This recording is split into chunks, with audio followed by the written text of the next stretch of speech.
All right, welcome back to another round of the NRG Series MTGO Invitational. We're in the round of 8, the second match. Tonight we're going to have myself, Joe Lossett, joined by Simon Kamerow. Good evening, folks. And so tonight we're going to have John Phillip Whetstone playing Red White Burn, playing against Justin Brickman on humans. And before we get into the match and the deck list, Simon's going to recap how the players advanced to this point. That's right. So round 1, we saw a pretty weird matchup that Joe and I covered between John Phillip Whetstone and Jack Cummins. Jack was playing Neoform, a very explosive but not the most consistent deck, as he wasn't able to get it together in games 2 and 3, and John ended up winning the match. And then for Justin Brickman, he defeated Stanislav Golovchuk of the Dive Down podcast. And Stan brought a really cool black-red Skelemental deck to the table, but humans played a little bit of the fun police there and advanced Justin to round number 2. Okay, so we're going to go ahead and, assuming not everyone saw the round of 16, we're going to go ahead and go over the deck lists again. So first up, we have John Phillip Whetstone on Burn. And Burn decks are more or less, there's definitely a stock build, especially for game 1. We're looking at haste 1-drops, burn spells, Eidolon Great Revel, and really just trying to get the game over as fast as they possibly can, with Searing Blaze as kind of the dedicated creature removal that also goes to the face, and then really a bunch of lands that some of which can convert into additional cards as 4 games that go longer. Yeah, something that's always characterized the matchup of Burn against humans for the Burn player is how much damage can they get out of their 1-drop haste creatures. Goblin Guide is pretty easy to outsize for the humans side of the field, but Swift Spear can actually grow up to be about Champion of the Parish sized in some situations. So speaking of the humans deck, Justin Brickman's playing a couple of interesting ones in the humans list. He's got Mayor of Avabruck and Kessig Malcontents, and we can talk about that in a second, but I actually want to look at his lands really quickly. Ever since Modern Horizons came out, there's been a real debate with humans players how many copies of Horizon Canopy is too many. So for this matchup, to Justin's benefit, he's only playing 5 with the Waterlogged Grove. I've actually played a list of humans that had 8 copies of Horizon Canopy functionally, with 2 Waterlogged Groves, a Sun-Baked Canyon, and Silent Clearing, I think is the black-white one. So it is. That seems a little greedy, though. How did that play out for you? I played against Burn 2 matches out of the 8 I played, so not great in those matchups, but I did play against Blue-White Control, and my opponent, after activating their 3rd Field of Ruin, when I played the 2nd, Waterlogged Grove, they were like, all right, what's going on here? Do you not have Cavern of Souls, But it's nice to be able to convert the resource in some matchups. Here, I think the particularities of Justin's list that's a little more relevant is Mayor of Avabruck. Can he convert this card into a kind of 1-turn pump spell to win a race that looks a lot closer than it might be? Sure. Another key feature here is going to be Ether Vial and its ability to kind of cheat on the Eidolon and Great Revel triggers for the rest of the creatures, as John's likely to get ahead on life early and Justin will be trying to, turn the tides, and Eidolon's going to represent some continuous damage if Ether Vial isn't around to dodge that.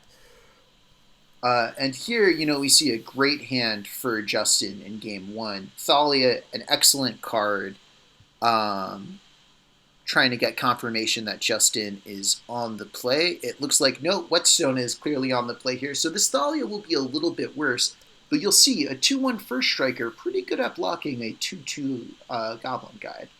Yeah, and it also is just going to really, Thalia on the board is going to prevent John from ever being able to play 2 spells in the same turn. Or 2 non-creatures in the same turn. Right, Thalia's a real lightning rod, and this is exactly what he wants. He doesn't have to take any damage from his lands. He's going to be able to deploy the Vial, and it's going to be able to activate for a relevant body the second turn it comes in.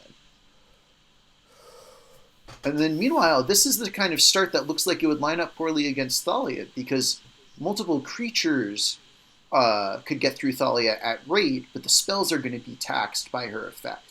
I don't know, though. This is great. Have the triple haste 1-drop. This is going to be a spot where, sure, Justin's going to be able to throw down 2 creatures this turn, including taxing Thalia, but as long as they can be shot down out of the way, the pair of Goblin Guides and Swift Spear are going to have free reign, really, to just pile up the damage. I think that this is going to sound kind of weird, but I think that if Justin lives through this turn, he is pretty likely to win the game just because of how powerful his hand is from here against Yeah, the texture that's of the board state. It's just a question of how much life he gets to untap with. right. Land Searing Blaze would be crazy, for example. Just heading into combat, though, this seems wow. So John has no creature removal available at all. And then this is an interesting question of do you even want to block the second Goblin Guide?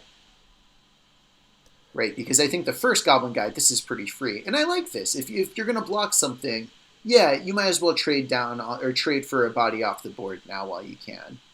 Yeah, I mean, with no spell being cast pre-combat, then it seems likely that the just can assume that no spells can be played at all. I And think you so, might see a Skewer the Critics being triggered here. sure. And so Riftbolt Skewer the Critics is possible. I'm not sure. Maybe, John Phillip Whetstone has. Oh, now that's not a card that looks great in this board state.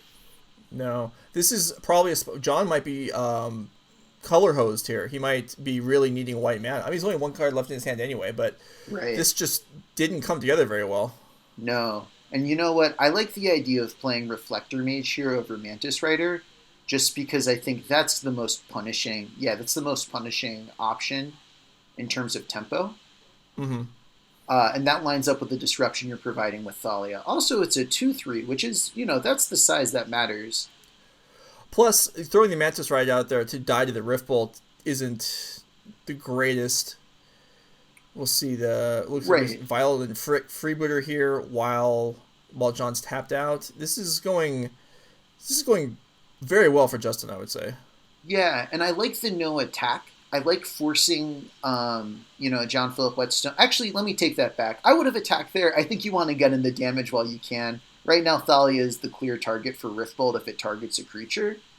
And if it doesn't, it's not like you want to block the Swiss Spear with it anyway. Yeah.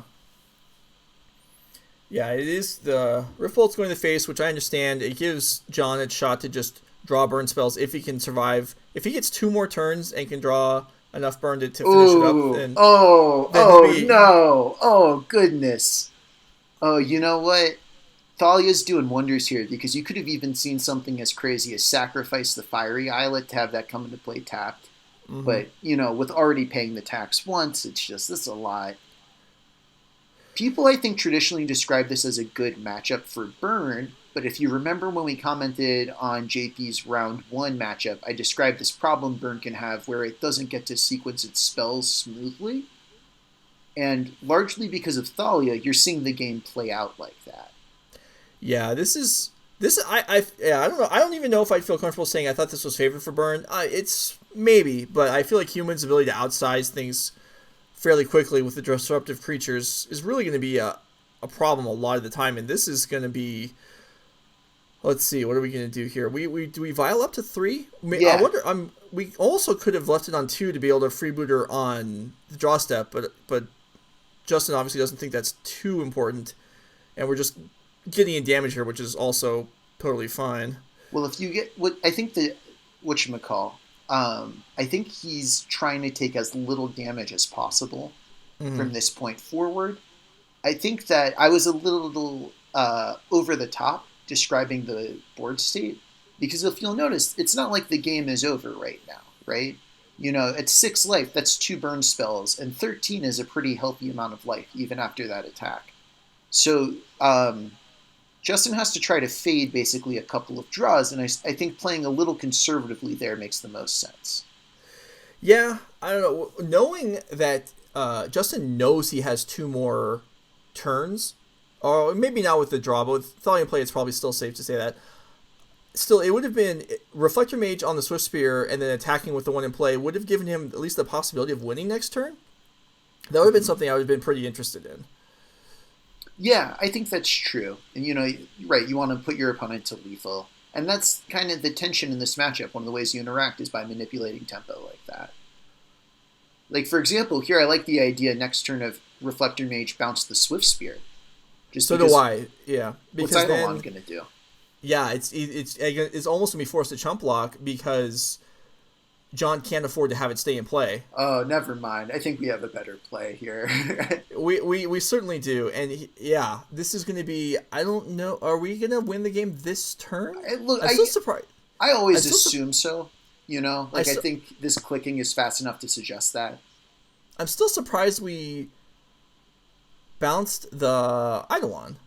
Well, I think the lethal makes it negligible which one gets bounced. Yeah. But you're right. Let's play 100 million% correctly. But this is, I think, Xaxes. Oh, no. Oh, leave them at 2. Oh, yeah. Now I agree with you.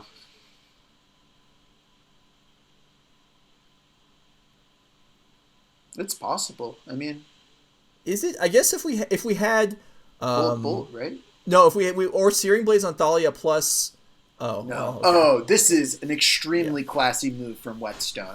We should really commend somebody. I think doing lethal damage to yourself with the burn spell is one of the coolest ways to lose a game of Magic. Is it? Is it no, cool? I'm saying like classy in terms of like, you got me, good game, that was a fun one. But let's talk about something a little more reasonable. What do you like out of JP's sideboard here in the matchup?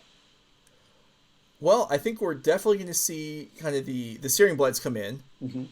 And I think probably everything kill. Are we going to bring in Path to Exiles too? Just bring in everything that can kill a creature. Yeah, and the reason we actually have access to his sideboarding, and that is indeed what he's doing. He's bringing in the 6 removal spells, pulling out the 4 Eidolons and the 2 Boros charms. So I like that. Yeah, because we lost. I like that. So something that I'd be interested in specifically with play draw sideboarding for Whetstone is, on the draw, if we get to game 3, does he take out a couple of Goblin Guides and bring back in those Boros charms? Eidolon is always going to be a pretty poor card in the matchup. I don't think Goblin Guide's that great, though, It's, if you're going second, yeah. Right. That seems reasonable. Yeah, I'd be interested to see if that happens also. How do you think about Justin's side? He's certainly got some tools to bring in. Well, he's got the hate card, and this is the kind of reason why you have to board in Path to Exile, because you see 4 copies of Auriok Champion here. None of the other cards are interesting, and I don't think Brickman even thought about this. He cut both copies of Mayor of Avabruck, Reflector Mage, and a Phantasmal Image. I like that. I like that kind of trim the sideboarding for some expensive or situational cards. And also for play draw sideboarding, I wonder if Mayor is better on the play. We saw how powerful Thalia's Lieutenant was that game, and Mayor is like a much worse Thalia's Lieutenant. That's true. I'm actually a little surprised. I would be tempted to leave in the Phantasmal Image because we now have the ability to clone Auriok Champion, which is probably the best thing we could be doing, and I would want as many opportunities to do that as I could have in my deck. So, and I think the thing that you have to weigh there is you still have a couple copies of Phantasmal Image in your deck, but now you're cutting a card that could be blown out by JP holding up a removal spell on turn 1. You can't sequence aggressively with Phantasmal Image, is the only drawback to the card in the matchup. Mm-hmm. So we'll see. Now let's head down to game 2. Okay, so like I said, we're going to see John Phillip Whetstone on the play here. What do you think about this hand? Well, what do you think about this hand? This hand looks great, and it has exactly what I want, which is Auriok Champion and Phantasmal Image. This seems like a very good stuff. I wonder, do we dump the Canopy here because it's a pain land? I think you dump the Canopy. You've got perfect mana. The image could be a little awkward with Champion if this Noble Hierarch dies. Another reason why Image can be a little skeevy, but the Canopy wouldn't have helped with that.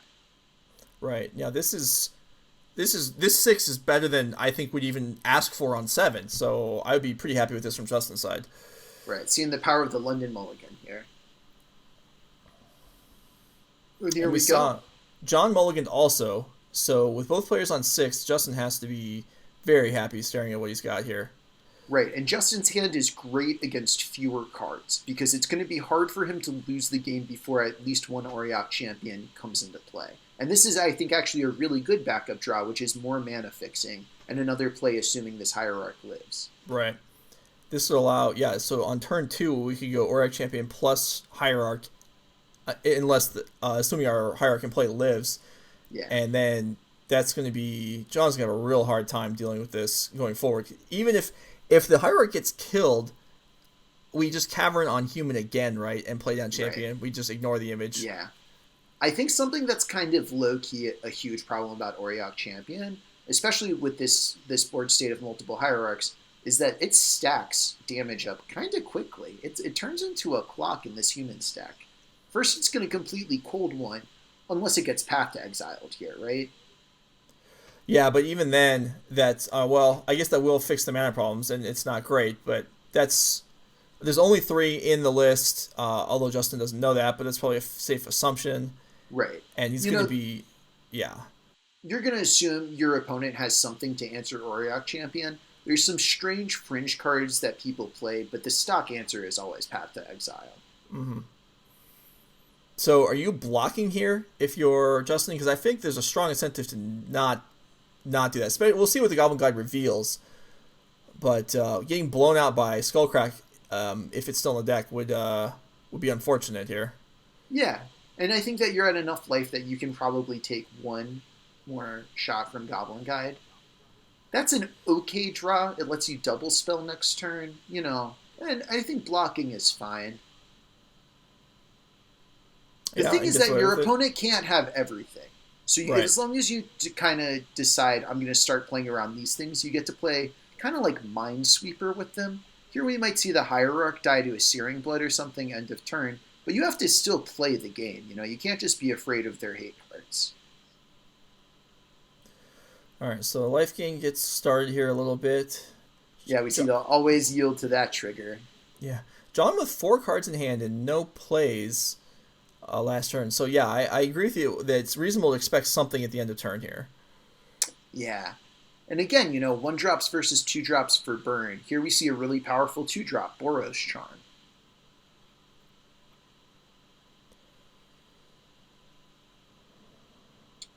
All right, so JP untapped. I'm sorry, what were you going for? I was just going to say, if it's just going to be 1 burn spell a turn, even if they're big burn spells, I think Justin can beat that.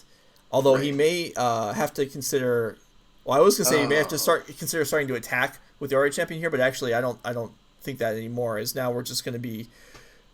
Yeah, we're free to attack now, probably from now for the rest of the game. Right, and what you see there is an opportunity where Path to Exile could have been really powerful, and the drawback to Phantasmal Image. So what I would have said there is, I think we're actually at enough life that you can play the Mantis Rider and attack with that first, and still Violin the Hierarch to get more damage. But I think this line is great too, because once we gain, 12 life or whatever, we win the game anyway. There's 2 ways to win the post-sideboard games for the humans player. Yeah. No, I agree with you. It does risk a lot. Like especially if we wait to get the Violin too, then the Auriok Champion, the Phantasmal Image is free and clear and can't even be stopped by a path. That would be ideal. And Mantis Rider coming in this turn in the air would have been good. It's not like we're going to die before our next turn anyway. Right. Now, on the flip side, I think something that you pointed out about this that I kind of underrated is how powerful Auriok Champion is. Because what I was saying is, like, you can't, be afraid of their hate cards, but Auriok Champion fundamentally changes what this game is about. And we see Lightning Helix, it's suddenly the best burn spell just because of the gain 3 that's tacked on to it now. Kind of my feeling is Justin went for the riskier play, but it basically, if it works, it guarantees him winning. As from this point, I don't think Justin can lose. I know it's maybe not the best commentator thing is kind of destroy any suspense there is in the match, but what could happen here? What could go wrong at this point for Justin? I don't even know. Yeah, and Kessig Malcontents, another one of the 1-ofs he kept in his list after sideboarding. This is a card that really shortens the clock. Right now, a Kessig Malcontents plus the board would do 6 damage. This Mantis Rider is going to do 5. It looks like we've got an actual turn 2 clock that's just a little obscured from John Phillip Whetstone. Let's see. So this will be 14 and 6, 8... 1, 2, 3, 4, 5, 6, 7. Yeah, I think we're just shy, but it won't matter. Well, he's got the second Mantis Rider, right? No, I know. Yeah, but it's the point is it's not going to matter. Justin probably, whether he needs 1 turn or 2, he's got 4 points of life gain rolled up in his hand, so it's just extremely unlikely he'd actually lose at this point. Right, and we can see something that's really tough about this game is that there was never a third land for Whetstone. And crucially here, we see 6 damage. This game was a lot closer than the dominating board state makes it look. Right. And that's kind of the drawback to Auriok Champion. If you can get it online and you can gain this life, then great. And honestly, that kind of risky line, that was worth 1 or 2 life. Yeah, So, that could have been the difference. yeah, definitely. If there had been, if we'd gone for Madness Rider first and playing around the potential of Path to Exile, it's possible that Justin would be dead right now. Right, and so now we have 8 damage and then 7 damage off of the Kessig Malcontents post-combat. So he's going to be able to sneak through and take this match 2-0. Right. But again, you can see Humans, because it has so much consistency in terms of how its games develop, was able to take, again, what people... It's always been very close, but traditionally I think would be described as a slightly unfavorable matchup. At least pre-board. Yeah, I was off by a point there because I forgot the Oreo champions could attack alongside the Madness Riders. But yeah, so this is just done. And Malcontents being a card that on paper I would have said probably could get boarded out, comes down and cleans things up here, no problem. So Justin sweeps and is into the round of 4. Good for him. Great for Justin there. And I want to take one more moment to talk about Malcontents. I think Malcontents is actually a lot closer to Mayor of Averbrook than I thought it was looking at this deck list. It's another way to just change the way the clock works. And I think having 5 of those cards out of the 7 post-sideboard, even on the draw, makes a lot of sense. Right. I mean, the burst damage really, that game we just saw, the Malcontents Justin was probably going to survive another turn, but that wasn't necessarily the case. Things could have developed a little differently. Maybe there's only one Oreo champion, and he needs the finisher to end the game before John gets to untap again. Because John did have cards left in his hand at the end of the game. Right, exactly. A ton of cards left in his hand. Real quick, kudos to Justin Brickman. I know on Twitter people were clowning on him before this event started, saying, oh, who gets the bye against Brickman, whatever. But he's piloting this Humans deck very well. And, Humans, as a proponent of the deck in multiple formats, I can tell you, it's going to get you. It looks like he's been getting people all the way to the Final Four of this tournament. Yeah, and not maybe a terrible matchup that should be a good matchup between Justin and David Lamb in the next round. Yeah. Which we'll be seeing in a few days. Right. So looking forward to seeing which one of those two can come out and make their way to the finals from the left side of the bracket. Before we get out of here today, I want to acknowledge KMC Sleeves, which is a sponsor for the event. They're providing product to the top 4 players, which David Lamb and Justin Brickman have now earned for themselves, as well as being available at a discount price at all Nerd Rage live events once we get things back going again. Hopefully within the next few months, maybe later in the fall. We'll see how things go, but thank you to them. I also want to thank Nerd Rage Gaming and the Nerd Rage Championship Series for running this tournament. The times are a little weird right now, and Paper Magic has been put on hold, but you can still pick up singles and sell singles to them, so make sure you visit their website, nerdragegaming.com, for all your Magic the Gathering needs. So that concludes today's match. And so hopefully you're enjoying the NRG Series MTGO Invitational, and we'll see you back here tomorrow, same time, for the next match in the round of 8. Yeah, I'm excited to see our Western Conference Finals between David Lamb, I think he's actually from California, and Justin Brickman, who I don't think he's from California, but maybe he likes the Lakers or something. Possibly. Well, maybe we'll find out. Maybe we'll include on the player slide for next round. Are you a fan of the Lakers, Justin Brickman? We'll see. Anyway, thanks for joining us, and we'll see you next time.